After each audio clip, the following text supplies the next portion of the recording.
Un nombre croissant de pays et d'entreprises se livrent à une concurrence acharnée pour prendre la tête des technologies de l'hydrogène propre. En 2017, un seul pays, le Japon, disposait d'une stratégie nationale en matière d'hydrogène. Aujourd'hui, plus de 30 pays ont élaboré ou préparent des stratégies pour l'hydrogène, ce qui témoigne d'un intérêt croissant pour le développement de chaînes de valeur de l'hydrogène propre. Nous traiterons par la suite, dans des vidéos dédiées, 3 zones géographiques d'intérêt pour ce nouvel échiquier énergétique se mettant en place, avec des stratégies qui peuvent beaucoup varier d'une région à l'autre.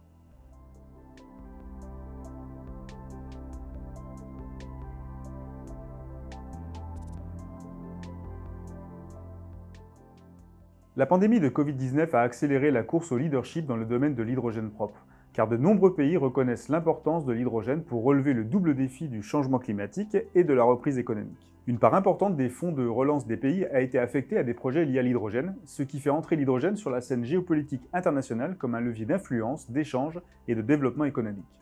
En 2022, les gouvernements avaient alloué au moins 65 milliards de dollars de soutien ciblé à l'hydrogène propre au cours de la prochaine décennie. La France, l'Allemagne et le Japon ayant pris les engagements les plus importants. Ces montants sont considérables même s'ils font pâle figure en comparaison des subventions au secteur de l'énergie qui s'élevaient à 634 milliards de dollars en 2017, dont 70% en faveur des combustibles fossiles. En 2022, les annonces mondiales de projets liés à l'hydrogène d'ici à 2030 s'élèvent à 160 milliards de dollars d'investissement, dont la moitié est destinée à la production d'hydrogène vert à partir de sources d'énergie renouvelables et de l'électrolyse de l'eau. Les projets d'électrolyseurs annoncés atteignaient plus de 260 gigawatts au niveau mondial en 2022.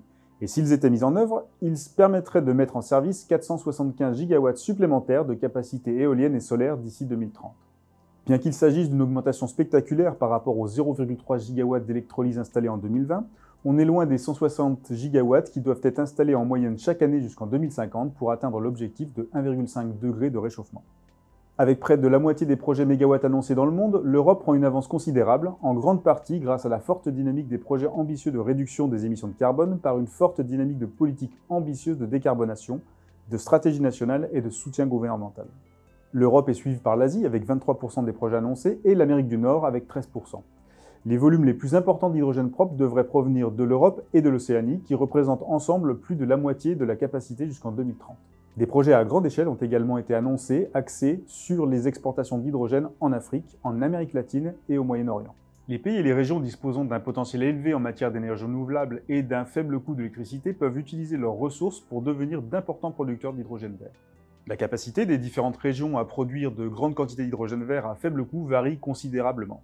L'Afrique, les Amériques, le Moyen-Orient et l'Océanie sont des régions ayant le potentiel technique le plus élevé. Quant à elles, l'Europe, l'Asie du Nord-Est et l'Asie du Sud-Est disposent de moins de ressources pour produire de l'hydrogène vert. Le potentiel technique renouvelable des pays n'est pas le seul facteur déterminant la probabilité qu'un pays devienne un producteur majeur d'hydrogène vert. De nombreux autres facteurs entrent en jeu, notamment l'infrastructure existante et les facteurs sociaux et politiques, tels que par exemple le soutien du gouvernement ou l'ouverture aux entreprises. Pour certaines régions, comme l'Europe, l'hydrogène décarboné peut constituer un élément de sécurisation d'approvisionnement énergétique. Pour d'autres, comme le Moyen-Orient, la transition énergétique affectera considérablement les producteurs de combustibles fossiles.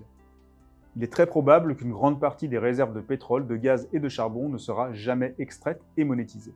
Bien que les producteurs à faible coût puissent voir une augmentation de leur part de marché au fur et à mesure que la transition énergétique progresse, ils verraient également leurs revenus diminuer fortement, car le marché global devrait se contracter.